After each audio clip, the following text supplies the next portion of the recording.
Dê a Jesus todo o louvor e adoração e toda a glória. É Ele quem cura. Amém? É Ele quem cura.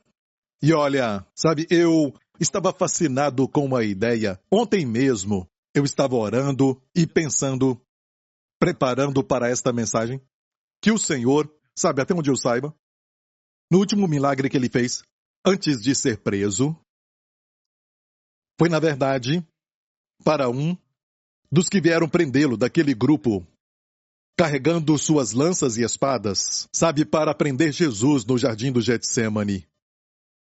Foram enviados para prendê-lo. E Jesus perguntou, por que vocês trazem armas? Eu estava com vocês no templo e nunca resisti, e agora vocês trazem... E você se lembra então que Pedro tinha uma espada com ele. Ele assistiu a alguns filmes de Kung Fu, sabe? E tirou a sua espada. E então, ele tentou matar, eu realmente creio que ele tentou arrancar a cabeça dele. Sabe, um momento de paixão e muito amor pelo Senhor. Ok? Ele tentou cortar a cabeça dele. E o rapaz deve ter feito assim, e a sua orelha foi cortada, não é? Eu não acho que ele fez assim. Ele fez assim e o rapaz, sabe, desviou um pouco, com reflexo, virou assim, e então a sua orelha foi. O último milagre que Jesus fez foi pegar a orelha e colocá-la de volta naquele que foi prendê-lo. Imagina o rapaz. Talvez ficou ali parado sem a sua espada depois disso. Deve ter ficado no jardim pensando, o que aconteceu? Por que eu vim prender este homem? Sem nenhum sangue, completamente curado. E pelo resto da vida, mesmo quando velho, não ouvia daqui, mas aqui era perfeito. Se lembrava sempre do que o Senhor fez. Amém? Mas me deixou maravilhado também que, depois de ressuscitar dos mortos, Jesus não fez mais os tipos de milagres de cura ou libertação. Teve aquela pesca maravilhosa, mas não de cura ou de libertação. E eu perguntei ao Senhor, e o Senhor então me disse, depois que eu ressuscitei, eu então autorizei a minha igreja. Ele disse assim, todo o poder me foi dado e a palavra ali é autoridade, nos céus e na terra. Falou aos discípulos, ide, portanto, vi um portanto ali, porque toda autoridade está em Jesus. Ide, portanto, quer dizer, agora eu estou autorizando vocês.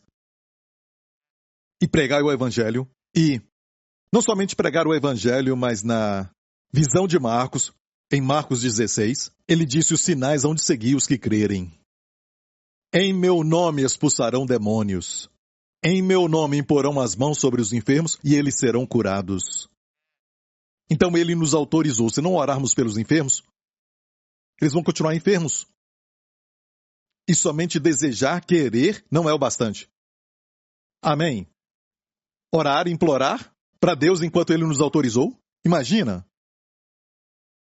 Você vê um policial nas ruas, ok? Ele liga para o seu chefe, certo?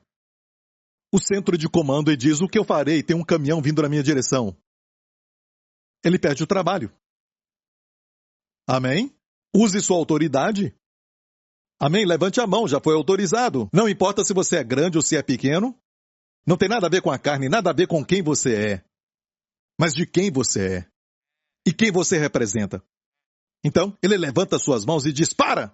Amém? E você vê coisa que não faz sentido no mundo, especialmente na sua família ou quem você ama. Use sua autoridade. Do nome de Jesus. E eu creio que é, sabe, interessante que as pessoas não querem falar disso. Sobre demônios mais. Dizem que a pessoa tem um problema mental. Olha, se alguém está falando que é uma outra pessoa e tem muitas personalidades em uma pessoa, certo? Eu falo que é um problema espiritual. Fale o que quiser. Ok, a pessoa fala que é Paulo e depois fala que é Pedro. Não pode ser dois em um. Um deles tem que ser expulso. Está me ouvindo? Você tem o mesmo sonho toda noite, o mesmo sonho toda noite. Amém? Obviamente, é um espírito que está tentando te tormentar. E olha, a natureza deles é sempre de tormentar, machucar e destruir. Jesus falou roubar, matar e destruir. Mas Jesus disse, eu vim para que tenhais vida. E vida em abundância. Está me ouvindo?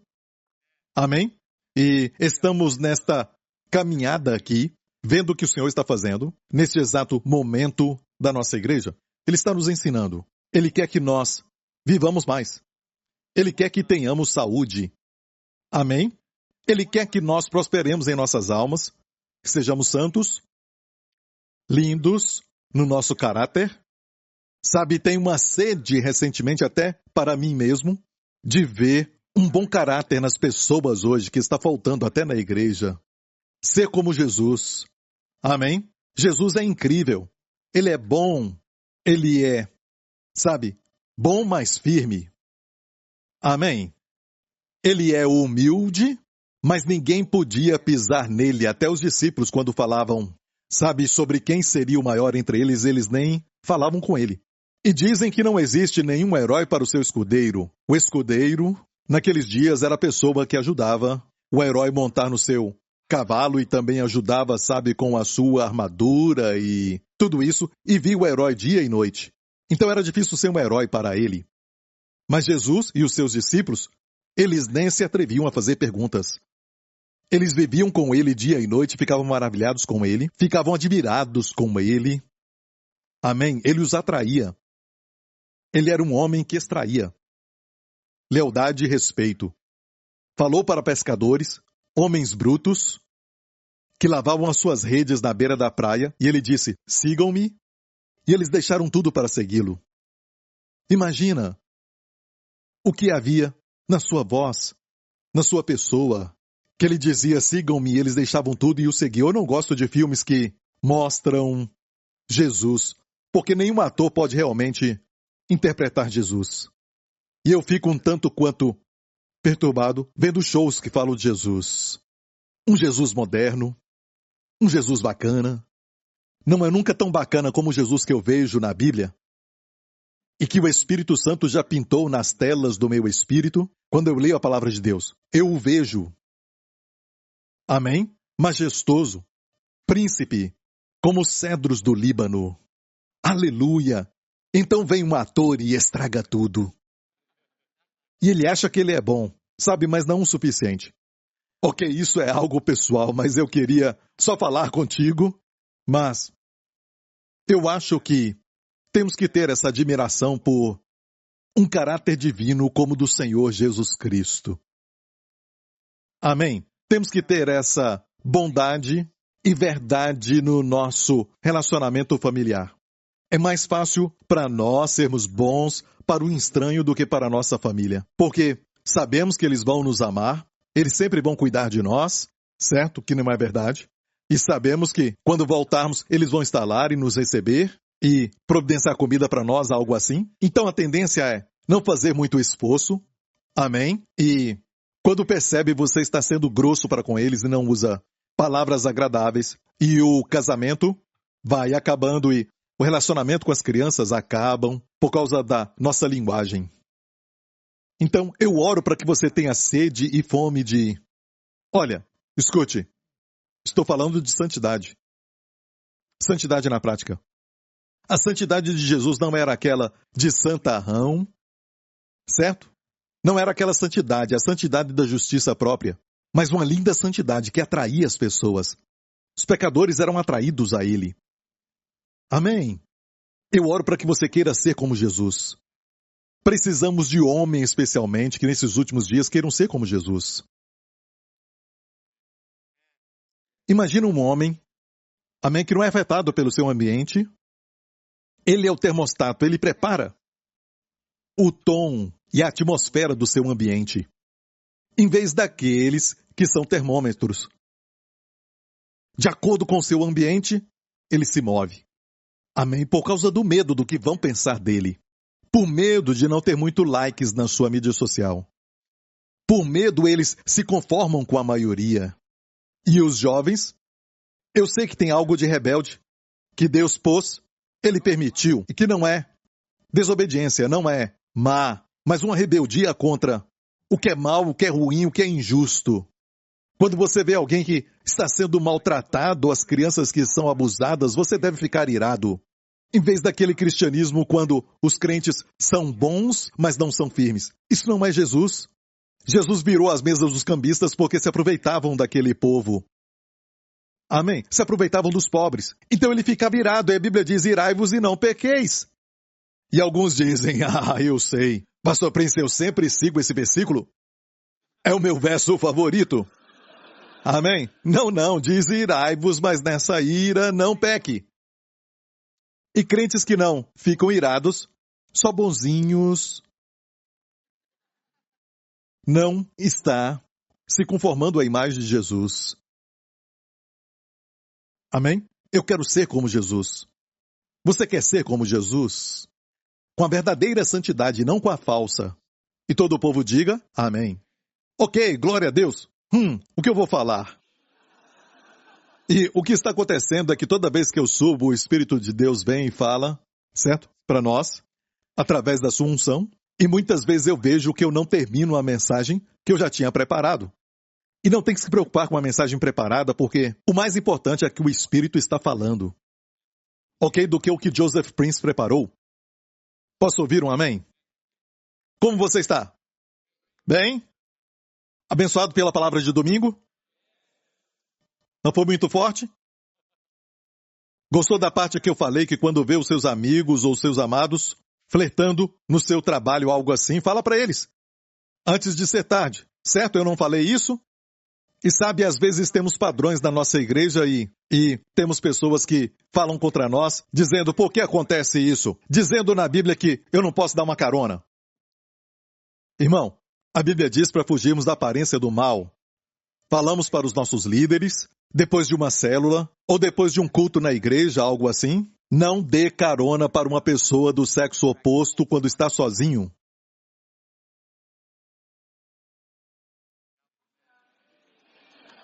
Prega, Pastor Prince. Certo? Certo? E você pode até dizer, olha, eu absolutamente não penso nada sobre ela. Começa assim. Mas não vai terminar desta forma. Não confie na carne. O Joseph Prince não confia na sua carne.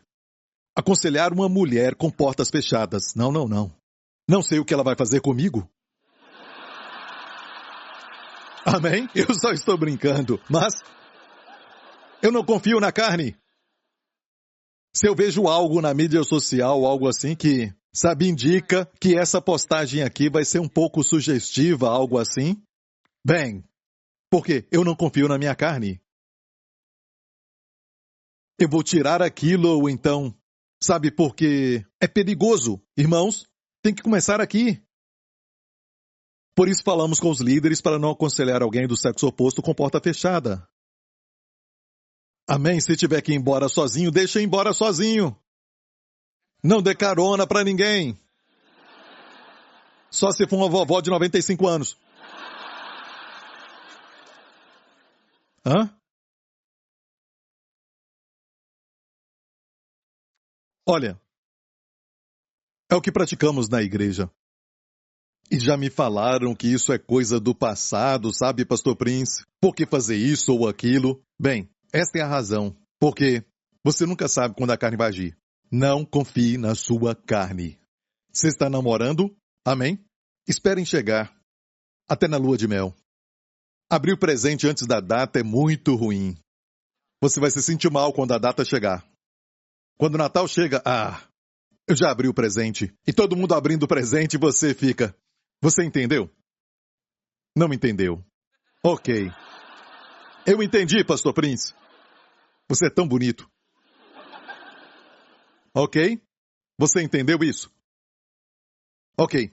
Você pode começar a pregar, Pastor Prince. Eu estou pregando. Amém? É o que o Espírito Santo está me mandando falar. Amém? A mensagem que eu preguei no domingo passado, certo? Você sabe que aquela mensagem já foi pregada muito tempo atrás. Mas ninguém tinha visto. Aquela mensagem foi pregada no final do ano passado. Mas eu não tinha mostrado, nem para os pastores. E o Senhor falou agora. Então eu preguei. Ok? Foi o Senhor. A palavra a seu tempo. Amém. Glória a Deus. Olha, veja este verso, que diz, e a tua força, todos juntos, e a tua força seja como os teus dias. Fala para alguém agora, e a tua força seja como os teus dias. E isto é o oposto daquilo que o mundo fala para nós. Você vai para um médico e fala com ele, já percebeu? Recentemente se foi ao médico, certo? Ele te fala, esse problema aqui faz parte do envelhecer. Não levante a mão. Já ouviu? Certo? E todo mundo também fala isso, sabe? Você está ficando velho, está ficando velho. Isso se tornou normal. Amém? Para o mundo isso é normal. Quando você avança nos seus dias, também as tuas enfermidades aumentam. Quando aumentam os teus dias, elas também aumentam. Este é o normal para o mundo. Mas esta é uma promessa da Bíblia, uma promessa. E Deus quer que nos apossemos dela. Seja como os teus dias, viu? Dias no plural. Seja como os teus dias. Diz, seja a tua força. Tem que se arrepender. Tem que mudar a mente, como você pensa. Os melhores dias estão adiante. Não importa a sua idade, os melhores dias estão adiante. Amém. Os melhores dias ainda estão por vir. Glória a Deus. A tua força seja. A tua força seja. Tem um japonês cujo nome é Jikiaki Hanurararara. Alguma coisa assim. Desculpa, o sobrenome é Hanahara, algo assim, ok? E o seu nome, na verdade, é Shigeaki. Na verdade, ele é um médico. E o seu pai, sabe, é um pastor da igreja metodista. Ele morreu alguns anos atrás, com 105 anos de idade. Quando perguntaram, sabe, sobre o seu segredo, ele disse, toda manhã, azeite de oliva. Antes de ouvir dele, nós pastores aprendemos isso em Israel. Quando foi isso? Nos anos 90. Já ouvimos falar disso. Azeite. Ele falou isso, azeite, só isso. Outra coisa, use escadas. Usamos elevador. Use a escada. Até quando estava velho, ele fazia isso. Ele falou que subia 2 degraus de cada vez. Tenta um primeiro, ok? Amém? Amém?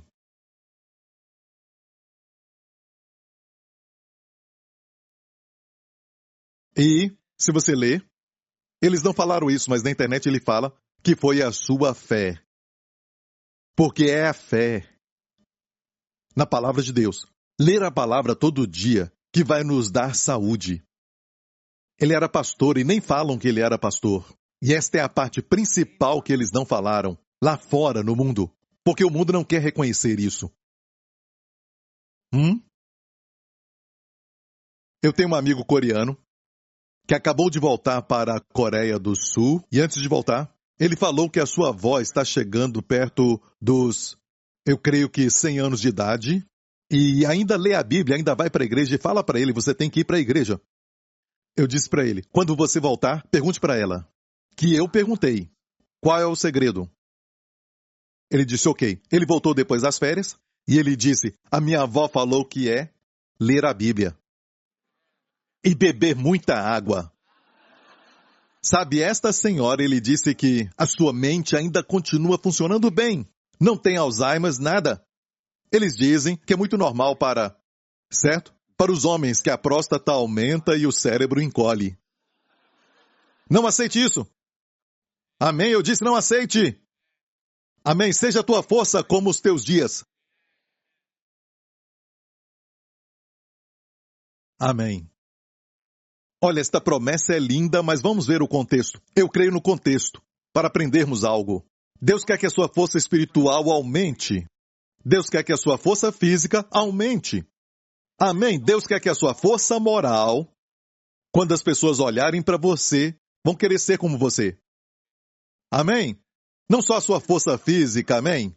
Amém? O mais importante é a beleza interior. Você olha para algumas mulheres de uma certa idade, com 70 anos ou mais, e tem uma beleza que vai além da sua idade. vai além da maquiagem. E essa parte nunca envelhece, essa parte. Se você continuar crescendo em Cristo. Amém? E é verdade. Tudo que a Bíblia fala para não fazer, se fizer, vai envelhecer rápido. Você fica irado, está sempre irado, fica velho mais rápido. Amém? Você é alegre? Tem um coração feliz? Você permanece jovem. Um coração alegre é como um bom remédio. É o que a Bíblia diz em Provérbios 17, 22. O coração alegre é como um bom remédio. A palavra remédio ali é a palavra marpê. Isso é vida e saúde para toda a sua carne. É a palavra. As palavras vida e saúde é marpê. Saúde para toda a carne, marpê. É remédio. Remédio é um bom remédio. Mas olha, o espírito abatido causa osteoporoses. Olha, você não vai ver isso lá no mundo. Mas escute bem. Aqui é a sabedoria de Deus. Está te dizendo você pode comer bem e beber muito leite e tudo mais? Certo? Mas se o seu espírito está abatido. E Provérbios 15 diz: um coração alegre aformoseia o rosto, mas pela tristeza do coração, o espírito é abatido. Viu? Tristeza do coração, o espírito fica abatido. E o espírito abatido seca os ossos. Viu? E não podemos falar, vamos falar só do que é espiritual. E não vamos falar do que é físico. Não dá para separar o homem. Às vezes, por causa do estudo, nós falamos, você é um espírito feito à imagem de Deus, você tem uma alma, você tem uma mente e vive neste corpo que é a sua casa. Amém? E um dia você vai deixar esse corpo para trás. Se Jesus tardar, você vai sair dele, mas o seu ser ainda vai ter um corpo em algum lugar. No céu ou no inferno. É por isso que a Bíblia diz que o inferno foi preparado para o diabo e os seus anjos, mas quem rejeita o Salvador e rejeita o seu sacrifício e o amor de Deus por eles, vão viver com o diabo naquele lugar do fogo eterno. Isso está na Bíblia. Então o espírito abatido seca os ossos. E o que abate? O que faz o espírito ficar abatido? Tristeza no coração. Provérbios 15, tristeza no coração. E você diz, mas estes versos estão no Antigo Testamento. Não, é tudo para nós hoje. É a sabedoria de Deus, amém? Você quer um verso no Novo Testamento? Eu vou te dar agora. Vamos para 2 Coríntios 7. Porque a tristeza, segundo Deus, opera arrependimento para a salvação, da qual ninguém se arrepende. Mas a tristeza do mundo opera a morte. Só tem uma tristeza que a Bíblia diz que você pode ter, é quando você é corrigido e se entristece. Tem um período de tristeza porque você foi corrigido, repreendido, você não gosta e fica triste, mas é uma tristeza que te leva a mudar a mente em algumas áreas da sua vida. Amém? E não vai se arrepender de mudar a mente naquela área. Certo? Mas a tristeza do mundo opera a morte. Produz a morte. Outra versão diz a tristeza segundo Deus. Isso, a tristeza segundo Deus opera o arrependimento, mas a tristeza do mundo produz a morte. Produz a morte, essa versão diz, produz a morte. Você acha que essa morte é morte espiritual? Eu acho que não. E por quê? Quando você é salvo eternamente. Isso não pode ser desfeito só porque você ficou triste. Que morte é essa? Pense nisso. A tristeza do mundo produz a morte. É por isso que o diabo faz as pessoas tristes.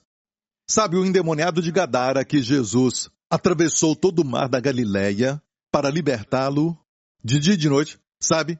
E olha, se você está aqui deste lado do mar em Cafarnaum e nós já estivemos lá antes, dá para ver ainda Gadara do outro lado, onde aquele homem endemoniado estava, e ele gritava, ele clamava Jesus. E os seus discípulos deste lado, com Jesus ensinando ou fazendo algo, muitos o ouviam gritando, clamando, se cortando, chorando, triste. Uma parte dele ainda estava consciente que ele foi tomado por uma outra entidade.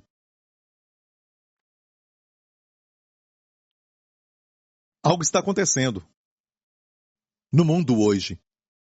Temos que voltar para as coisas espirituais. Amém? E a resposta é Jesus. Uma palavra de Jesus. Em hebraico, lech, vá! E todos os demônios saíram. Entraram nos porcos. Os porcos falaram, de jeito nenhum, eu vou me matar. E pularam naquela água. Então, ser suicida, estar deprimido, com problemas mentais, não é brincadeira. E por que será que, com tanta riqueza, para a geração de hoje, com tanta coisa conveniente, tudo está ali no nosso celular, por que será que mais entretenimento? Por que será que está tendo um aumento de problemas mentais? Olha, graças a Deus, sabe, pelos medicamentos que ajudam a reduzir os sintomas, ajudam a reduzir, mas a resposta está no nome de Jesus. Os demônios se prostram ao nome de Jesus. A Bíblia diz que ao nome de Jesus todo joelho se dobra. Está ouvindo, igreja?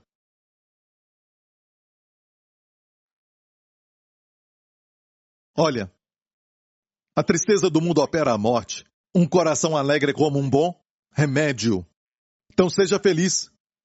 E olha, sabe de um lugar que você pode estar sempre feliz o tempo todo? Onde você deve estar sempre feliz?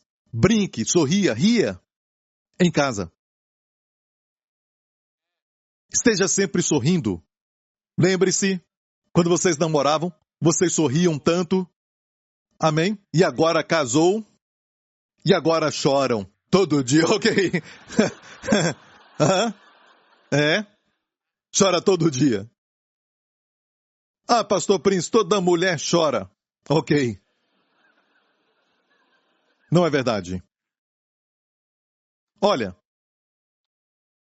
E olha, eu me lembrei de um homem chamado Norman Cousins, certo? Sabe Norman Cousins? O seu nome é Cousins, você pode encontrar na internet, mas não agora! Ok.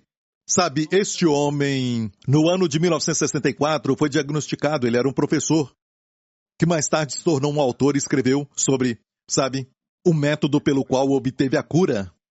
Sabe, o que ele falou foi isso. Ele foi diagnosticado com um problema de tecido conjuntivo, que piora cada vez mais, até morrer. Sabe, falam que é de origem mesodêmica, ou algo assim. Sabe o que ele fez, aquele professor? Ele se internou em um lugar onde tinha muitos vídeos engraçados da época. Eles usavam vídeos e ele viu aquelas fitas de somente humor. E ele tomou muita vitamina C e ria todo dia. E olha, você pode checar isso na Wikipédia de Norman Cousins. Os doutores deram para ele uma chance em 500 para viver. Ele tomou muita vitamina C e ria até ser curado. Até ser curado. Isso é no mundo. Nós temos algo melhor, regozijai-vos do Senhor, diz. Paulo disse isso quando escreveu para os Filipenses. Irmãos meus, que vos regozijeis no Senhor. Não me aborreço de escrever-vos as mesmas coisas. E é segurança para vós. Sabe quando o pastor fica aqui falando e você diz, eu já ouvi isso. E isso não aborrece o pastor, mas para você é segurança. É para você e não para ele. Para a pessoa parece um tédio. Eu sei que já ouviram isso antes. Olha, mas é segurança e não tédio. Por quê? Porque eu te amo. E Deus te ama. E falamos isso para segurança. Amém? Glória a Deus. Não me aborreço de escrever-vos as mesmas coisas, mas para vós é segurança. E nós temos algo muito interessante. Temos uma história que nos fala algo, sabe? E é algo muito pessoal, porque falou muito comigo quando Deus falou isso. Vamos para essa história de Mateus 15. Muitas pessoas não entendem o que aconteceu aqui. E partindo Jesus dali foi para as partes de Tiro e de Sidom. Diga Tiro e Sidom. Agora vamos ver aqui essa área de Tiro. Jesus fez este caminho. Tiro está ali, perto do mar. Viu isso? Aquela área de Cesareia, a costa marítima de Cesareia e Sidom. Olha, do mar da Galileia até Tiro. A Bíblia diz que Jesus partiu. Então tem que saber onde ele estava. Ele estava no mar da Galileia, talvez em Cafarnaum. Ele e os seus discípulos subiram, passando pelos montes até chegarem em Tiro. São 39 milhas. Demorou mais do que um dia. Ok? Isto falando de quem caminha bem. Desce monte, sobe monte, Jesus fez isso. E foi mais do que um dia, lógico. Para outras pessoas, 3 dias. Provavelmente. É uma longa caminhada. Uma das caminhadas onde nada notável aconteceu. Não tem milagre registrado do tempo que Jesus saiu do Mar da Galileia até chegar em Tiro. E Tiro tem uma área conhecida, sabe, como pessoas de práticas malignas, a maioria deles gentios. Jesus foi para lá, por quê? Alguns dizem que ele precisava ter um tempo a sós com os discípulos. Ele podia ter ido para uma montanha. Ele já fez isso, ele foi para o monte sozinho para poder orar. Tem muitos lugares em volta do Mar da Galileia. Mas ele acabou indo para lá e sabemos que nenhum milagre aconteceu na jornada, naquele caminho registrado para nós. Ou seja, ele foi lá por um propósito, por uma pessoa. E foi essa pessoa. Vamos ler isso. E eis que uma mulher cananeia que saíra daquelas cercanias, clamou dizendo, Senhor, filho de Davi, tem misericórdia de mim, que minha filha está miseravelmente endemoniada. Mas ele não lhe respondeu palavra. Olha, isso é estranho. Ela foi até Jesus e disse, a minha filha está atormentada. Ok? Uma manifestação na mente. A sua mente não está bem. E o diabo sempre procura a mente. Ele não quer saber de beleza, mas da mente. Nem quer saber dos músculos, Lawrence, mas quer saber da mente. Sim, uma certa vez eu com o pastor Henry estávamos expulsando um demônio de uma mulher quando a voz de homem saiu da sua boca. A voz de homem saiu dessa mulher e sabe o que ele disse? Eu quero a sua mente. Com muita ira. Quero a sua mente. Eu quero a sua mente. O diabo quer a sua mente. Por isso a mente fica distraída. A primeira mensagem deste ano foi sobre a mente. Guarde a sua mente. E olha, muitos livros lá fora sobre a mente. Olha, isso não vai te ajudar. Isso tudo é espiritual, tem que ter um poder espiritual mais forte para derrotá-lo. A mente é o campo de batalha. Amém? Meu Deus, o tempo está passando. Eu vou continuar no próximo culto, acho. Ok, despede-a, que vem gritando atrás de nós. Ele não respondeu, por quê? Porque ela veio. O que ela quer com Jesus? E com quem ela veio? Vamos ver o verso 22? Ela disse, Senhor, filho de Davi, tem misericórdia de mim. Minha filha está miseravelmente endemoniada. Olha, ela veio com pretensões. Ela era uma mulher cananeia, não era judia. E não se esqueça do que ele falou quando ele veio. Ele veio para as ovelhas perdidas da casa de Israel. Mateus 10, 5 capítulos antes disso, Jesus falou, não ireis pelo caminho dos gentios, nem entrareis em cidade de samaritanos, mas ide diante das ovelhas perdidas da casa de Israel. E se você falar, temos que aplicar tudo na Bíblia, podemos aplicar isso. Temos que ler em termos dos evangelhos. Sim, muito se aplica a nós hoje, mas tem que ler no seu contexto. Está me ouvindo? As cartas todas foram escritas para nós. Mas algumas falam do futuro e algumas são para agora, algumas para nós, muitas delas, mas isso aqui não é para nós, não é mais. Depois que Jesus morreu, o evangelho, as boas novas, não é mais só para as ovelhas perdidas da casa de Israel. É para todo mundo, ide por todo mundo e pregai o evangelho. Jesus falou para Nicodemos, Deus amou o mundo. Amém. Ele falou das ovelhas perdidas. Vamos para Mateus 15. E ela foi com pretensão. Então Jesus disse, os discípulos falaram, despede-a que vem gritando atrás de nós. E muitas vezes os discípulos de Jesus, sabe, eram mais impacientes, com menos compaixão do que o mestre. Não se decepcione olhando para os cristãos. Não julgue o cristianismo pelos cristãos. Julgue o cristianismo pelo Cristo. Eu sei que devemos ser bons exemplos, devemos brilhar a nossa luz, eu sei disso. Ok? Mas não somos perfeitos, você deve saber disso. Não fique desanimado com o cristianismo por causa dos cristãos.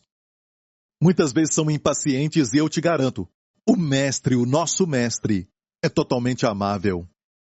Ele é paciente. Então, pastor Prince, por que ele não falou nada? Porque ele estava pretendendo. Se você faz isso, É difícil te amar, porque se eu te amo quando você está fingindo, você não vai sentir amor porque você está fingindo. E eu te amo. Ou você está com alguém, é só fingimento. Certo? Você não vai saber se é amado até você tirar as máscaras e deixar a pessoa ver quem você é, de verdade. Aí a pessoa vai te amar e você vai saber. Ok? E Jesus queria que ela fizesse isso, porque ele foi ali somente por ela. Porque isso, não teve milagre na caminhada. Quando Jesus viajava, muitas pessoas eram curadas e outros milagres na viagem. Mas nesta longa caminhada, 39 milhas, ele não fez nenhum milagre. Qual era o propósito? Era aquela mulher. Certo, eles disseram, despede a que vem gritando atrás de nós, e ele respondendo disse, eu não fui enviado senão as ovelhas perdidas da casa de Israel. Sua primeira vinda foi para as ovelhas perdidas da casa de Israel. Ok? E depois que ele morreu, foi para o mundo, ok? Então chegou ela e adorou. Ela não o chamou de filho de Davi, porque filho de Davi é uma expressão que devia ser usada só pelos judeus naquela época. Quando você diz filho de Davi, é um termo messiânico que os judeus usavam, e ela veio dizendo o quê? Filho de Davi, certo? Fingindo ser judia. Mas não, era gentia. Agora ela não fala filho de Davi, ela para de fingir e diz, Senhor, socorre-me. Olha o que acontece. Ela recebe o seu milagre, mas olha isso. Ele, porém, respondendo, disse, não é bom pegar no pão dos filhos e deitá-lo aos cachorrinhos. E quando lemos, falamos, uau! Agora parece que ele ficou pior. Não é assim, naqueles dias, gentios eram conhecidos como cachorros para a nação de Israel. Amém? Eles não eram do reino. Assim como os de Israel eram ovelhas, os gentios, não os judeus, eram cachorros. Mas Jesus, na verdade, usa aqui um termo diminutivo. Veja o que ele falou. Ele respondendo disse, não é bom pegar no pão dos filhos e deitá-lo aos cachorrinhos. É um termo até carinhoso. Cachorrinhos. Não é bom pegar o pão dos filhos e dar para os cachorrinhos, porque agora a conversa era com um judeu e uma gentia. A aliança é para o judeu primeiro. Por isso ele disse isso. Não é bom pegar o pão dos filhos da mesa do Senhor e dar aos cachorrinhos. Era uma figura do quê?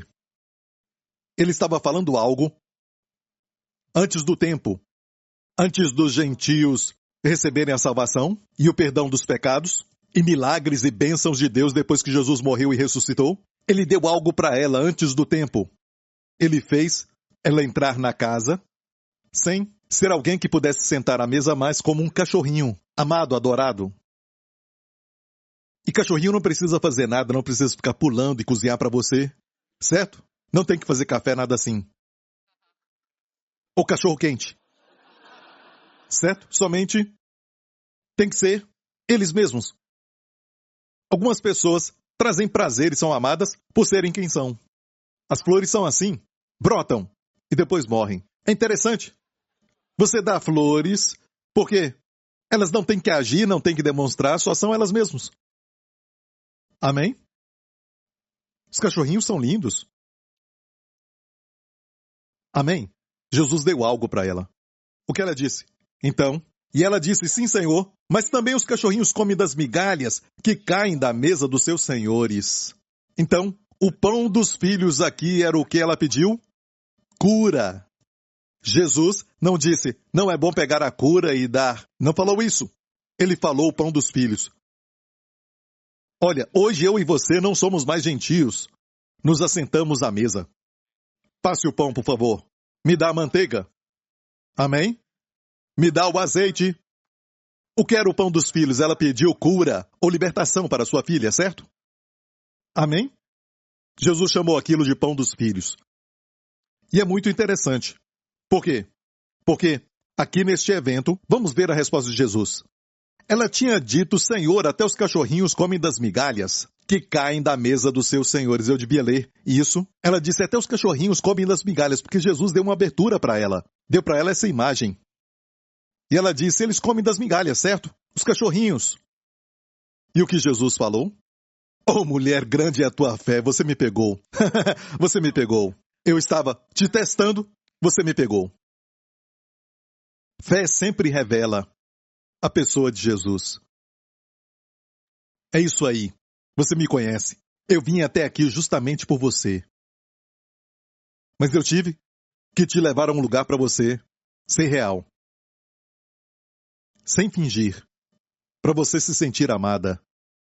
Não sei se ele falou para ela que foi ali justamente para ela, mas nós sabemos.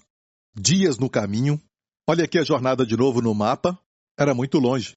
39 milhas. Até Tiro. E o interessante é isso. Eu já vou terminar. Tem tanta coisa aqui para falar. Mas, glória a Deus. Você entendeu isso? Sabe, o Senhor quer que você seja real, porque se não recebe a resposta, você faz orações religiosas, uma oração que você viu alguém orar, mas Ele quer ouvir você orar. Fale as suas palavras. Seja real. Amém? A oração fica interessante quando você realmente fala com Ele sobre tudo. Aquilo que está no seu coração, você fala para Ele. Você conta os seus medos. Você não faz orações que você ouviu de alguém e você fala, igual o pastor Lawrence ou algo assim, sabe? Isso não é o que Deus está procurando. Ele quer sinceridade. Amém? Na sua amizade, você não fala só de coisas bobas, você fala de coisas ruins, então diga, Senhor, eu estou mal. Eu não sei porquê, mas parece que tudo está trabalhando contra mim. E o Senhor diz, eu estou trabalhando também por você, para o seu bem. Amém? Tem que falar com Ele, seja transparente, fale com Ele. Diga, Senhor, eu não quero orar para aquela pessoa. Na verdade, eu quero colocar as mãos rapidamente, com muita velocidade na sua cara. Certo? E você acha que o Senhor vai ficar assim, como que você fala isso, meu filho? Não! Você fala isso porque você anda com o Senhor. E para vocês que são teólogos, isso não é confessar pecado? Falar para Deus o que você sente? Ou seja, nada o pega de surpresa. Ele sabe de tudo. Ele sabia da Galileia, que tinha uma mulher a 39 milhas dali, chorando. E aqui temos essa região de Tiro, e Tiro é muito interessante. Tiro era uma cidade grande, cheia de maldade como Sodoma e Gomorra. Depois Jesus falou, ai de ti, Corazim, ai de ti, Betsaida. Se os milagres que foram feitos em ti fossem feitos em Tiro, ela teria ficado até hoje. Mateus 11. Olha, Tiro foi destruída por Alexandre o Grande. E sabia que Tiro, na verdade, Tiro era uma ilha? Você viu Tiro ali no litoral? Se você ver um mapa antigo, você vai ver Tiro no mar. Ali na frente. E o mapa antigo mostra um caminho para a ilha. E a ilha foi destruída. Sabe quem a destruiu e construiu aquele caminho? Alexandre o Grande. Ele chegou lá perto e eles falaram, ninguém pode nos conquistar, ninguém pode nos derrotar. Temos poder, somos fortes. Alexandre o Grande ficou muito irado, certo? E começou a construir um caminho para a ilha. Cercou a ilha durante 7 meses e depois atacou. Tem uma profecia em Ezequiel 26 que Tiro cairia. Tiro que tinha um porto, era uma ilha, caiu. Até hoje, quem visita Tiro, nessa parte de Tiro, você pode olhar que tem um caminho ali que ainda permaneceu algumas pedras que foram colocadas naquele caminho que Alexandre construiu. Mas, na verdade, está na região da tribo de Asser. Vamos ver o mapa de Asser. Você vê aquela área ali? Dá para ver Asser? As 12 tribos distribuídas no seu território. Ok? E por que eu estou falando isso? Porque quero te mostrar algo, para terminar. Olha para mim. Tem uma profecia de Jacó, sabe, em Gênesis 49, verso 1.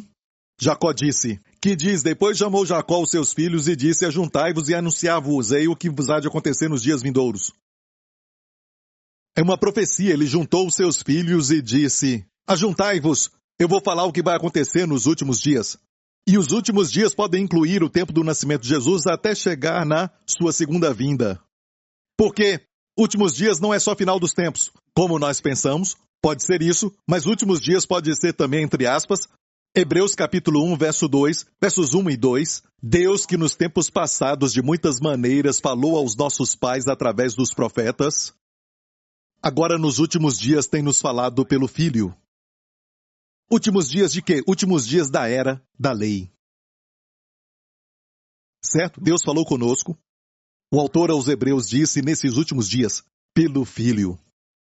Falou pelos profetas, mas nos últimos dias, tem falado para nós, pelo Filho. Olha, últimos dias da lei é o quê? Os últimos dias da era da lei. A era da graça começou. Por Jesus Cristo. Você entendeu isso? Então tem que ver o contexto. E há algum tempo atrás eu preguei uma mensagem sobre a bênção de Jacó sobre os seus 12 filhos, porque eu tinha recebido uma revelação do Senhor.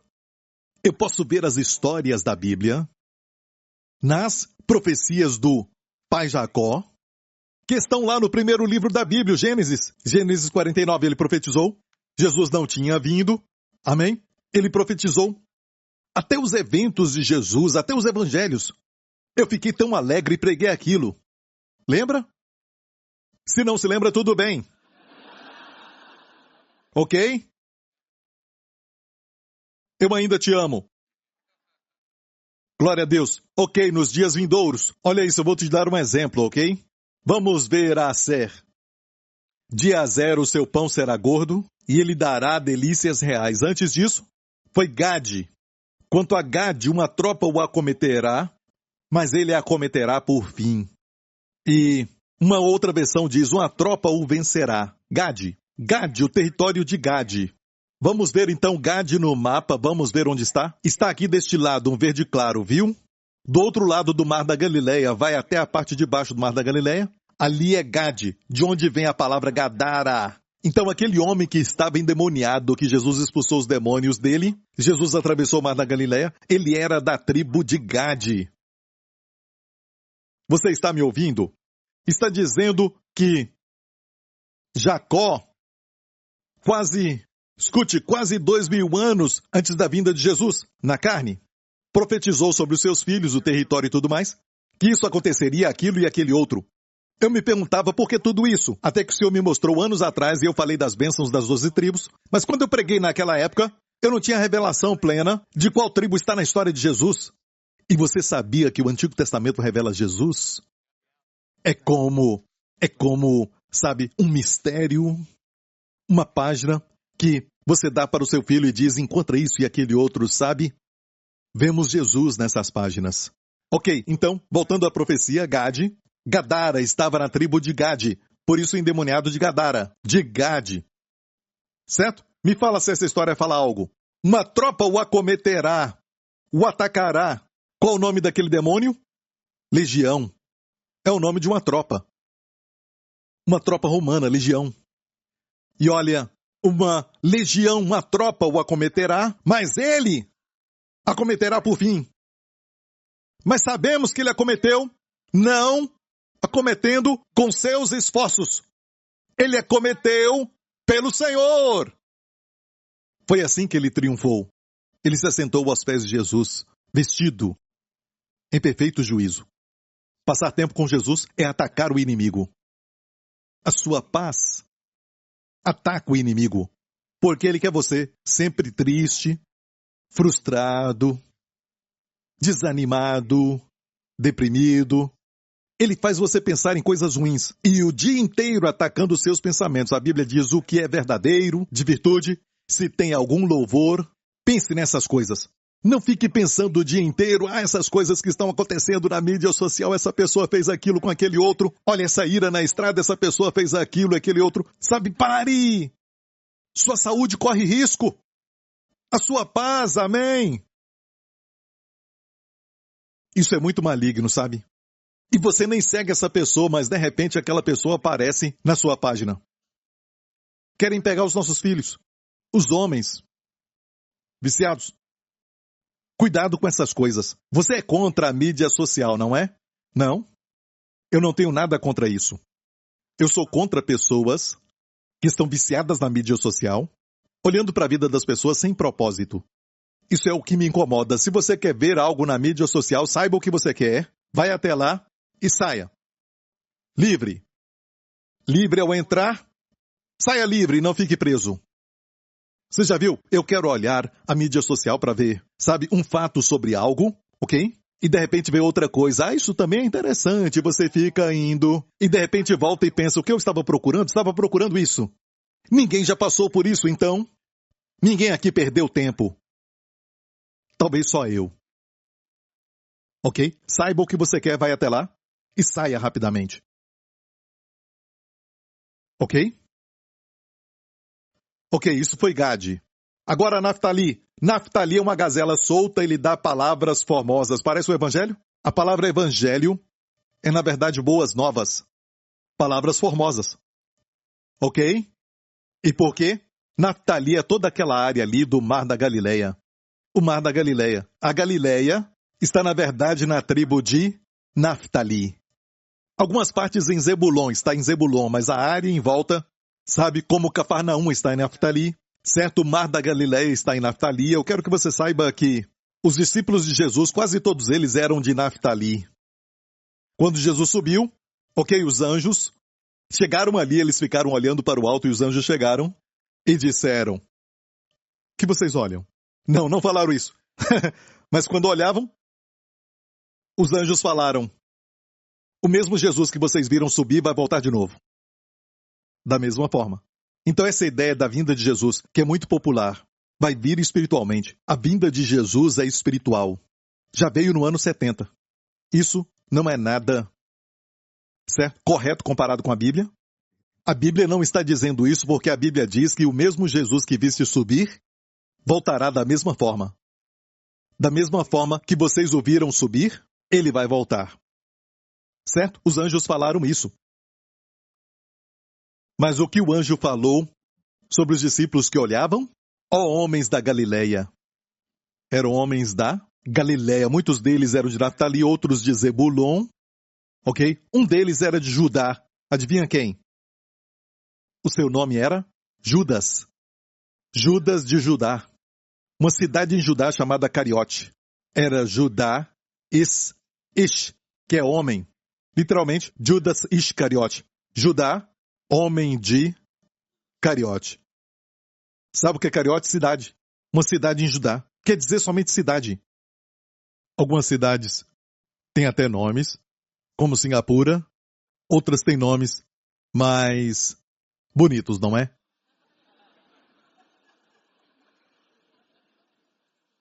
Olha isso aqui. Não é uma profecia para os discípulos? E o ministério de Jesus? Naftali? Vamos ver. Mais um. José é um ramo frutífero junto à fonte, já falei isso. Seus ramos correm sobre o muro. Quando você vê os ramos sobre o muro fala sempre de divisão e era o que separava o judeu dos gentios. E Jesus se assentou no poço. Isso é interessante, certo? E ali menciona que o poço era o poço de Jacó que profetizou isso aqui. E ele profetizou sobre José Celestial, que viria. E a história de José tipifica Jesus de tantas formas. Ilustra a vida de Jesus, toda ela, como nenhum outro personagem. E o José Celestial em João 4 se assentou. Amém? E uma mulher gentia foi até ele. As suas bênçãos, mesmo cansado, alcançavam até o outro lado do muro. Isso não é lindo? Ele foi frutífero mesmo cansado. Sabemos que ele estava cansado porque em João 4 fala sobre isso e aqui está a figura. O ramo frutífero junto à fonte. Mesmo cansado, ele abençoou. E por que, pastor Prince? Ele estava cansado, ele é Deus, sabe? Ele veio como homem, ele era homem ali, como homem. Foi um longo caminho. E olha, ele atravessou tudo aquilo. Eu amo os versos anteriores. Fala que ele precisava passar por Samaria, para aquela mulher. Jesus não se importa só com multidões. Ele procura o indivíduo. Você não é mais um na multidão, você é um para ele. Que ele ama. Amém? Ok, já vou terminar. Quantas vezes falei isso? 1, 2, 3. Ok, aqui é um tempo extra. Ok, está em empate, então é a prorrogação. Ok. Então eu falei de Gade, falei de Naftali, muitos anos atrás, quando Deus me deu essa revelação. E você não vai ver isso nos comentários bíblicos, sabe? Porque é algo que eu senti que o Senhor abriu os meus olhos e eu fiquei tão alegre. Eu amo ver Jesus no Antigo Testamento. Até na profecia e nas bênçãos do pai Jacó para os seus filhos. Concorda? Mas quando eu falei aquilo, eu não falei de Azé, porque Eu não entendi, o pão de Jazer será gordo? O que é isso? Então vamos ver o território da tribo de Jazer de novo. Cobria Tiro e Sidom, viu isso? Jesus foi lá, ali é Tiro, você viu Tiro? Certo? Na tribo de Jazer. Parece com alguma coisa que Jesus fez em Jazer? Naquela região de Tiro? Vamos ver Mateus 15 de novo, vamos ver isso? E partindo, Jesus dali foi para as partes de Tiro e de Sidom. O que aconteceu? Não é bom pegar o pão dos filhos. Qual foi a profecia para Jazer? Vamos ver isso? De Jazer o seu pão será gordo. É o pão da cura. Até a migalha. Expulsou o demônio daquela menina. E alguns de vocês podem falar, eu só tenho um pequeno pedaço de pão quando eu tomo a Santa Ceia, mas eu te digo que uma pequena migalha pode expulsar o câncer do seu corpo em nome de Jesus. Se discernir corretamente, se discernir o corpo do Senhor. Amém? Olha, naquela época eu não tinha visto isso. É uma revelação recente que eu queria falar para você, ok? De Jazer o seu pão será gordo, e aqui é a história de Tiro e Sidom em Jazer. A única história que aconteceu de Jesus, sabe, em Tiro e Sidom, fala do pão dos filhos. E ela respondeu dizendo, os cachorrinhos comem as migalhas. Os cachorrinhos comem as migalhas que caem da mesa dos senhores. Você entendeu isso? Mais um? Ah, não tem mais tempo. Mais um? Você quer isso? Ok. Sério? Vai ser muito rápido, ok? Rápido. Ok. Tem duas profecias para as tribos. Uma do pai Jacó, que lemos agora. A outra foi a de Moisés antes dele morrer. Ok? E Moisés falou assim, e de Jazer disse, bendito seja Jazer com seus filhos, agrade a seus irmãos. E uma outra versão diz, seja favorável com seus irmãos e banhe em azeite o seu pé. Fala de azeite. Seja de ferro e de metal o teu calçado, a tua força seja como os teus dias. Agora vemos que isso está na bênção de Jazer. Então, por que eu falei de um coração alegre? Porque Jazer quer dizer alegre. A bênção da alegria, a bênção de Jazer é a bênção da alegria. O que acontece quando você está alegre? O seu pão vai ser gordo. Que alimenta, não pão oco.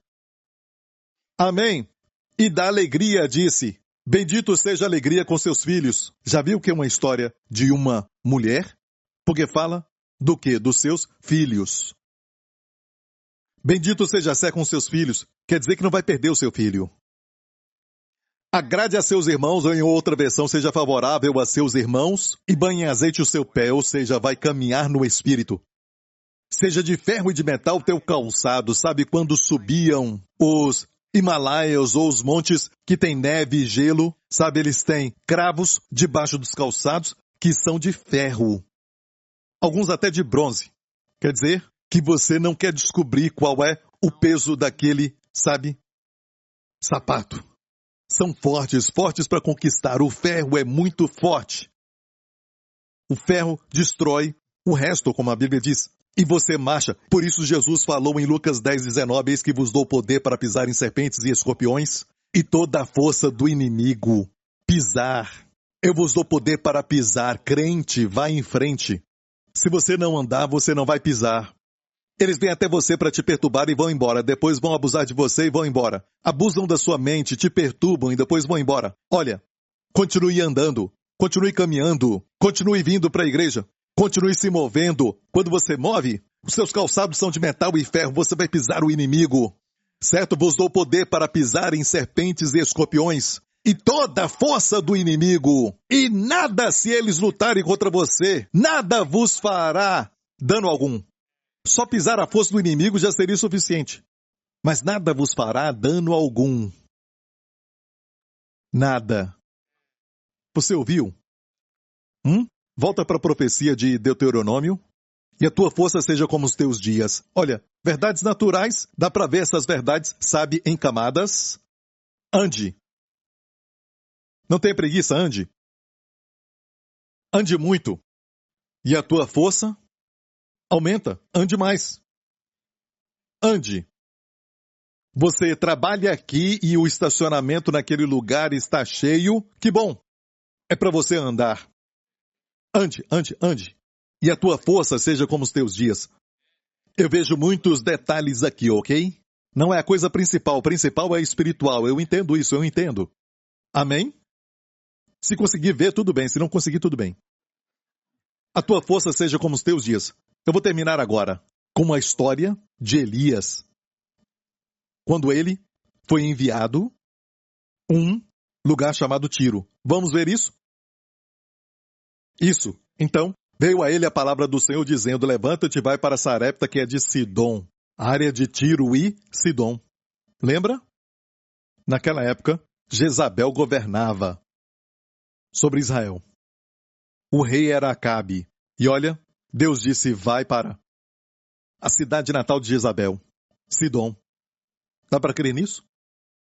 E o que aconteceu lá por causa do tempo? Eis que eu ordenei ali uma mulher viúva para que te sustente no tempo de fome. Era um tempo de fome. E Deus enviou Elias para lá. Uma mulher que te sustente. Quando ele chegou lá, a mulher apanhava gravetos. E então, Elias disse, você tem alguma coisa? Ela disse, não. Me dá algo para comer. Ah, esse homem quer comer algo? Eu só tenho um bocado. Rapidamente, um punhado. Ele pediu água para ela e enquanto ela estava indo, ele a chamou e lhe disse, traz-me agora também um bocado de pão na tua mão. Um bocado de pão. Diga, um bocado de pão. E olha o que ela respondeu. Lá embaixo. Eu só tenho um punhado de farinha. Eu não tenho pão, só um punhado de farinha para fazer pão, certo? Um punhado de farinha, um pouco de azeite. E apanhei 2 cavacos e vou prepará-lo para mim e para o meu filho, para que o comamos e morramos. Bye, bye. E Elias lhe disse, não temas, vai, faz conforme a tua palavra, porém faze dele primeiro para mim um polo pequeno e traz-mo aqui. Vamos voltar para o verso 11. O que ele disse? Me traz um bocado de pão. Ele pediu um bocado de pão. Quem tem ouvidos para ouvir? Bocado aqui é migalhas. Elias pediu migalhas de pão. Onde isso aconteceu? No território de Azer. O seu pão será gordo.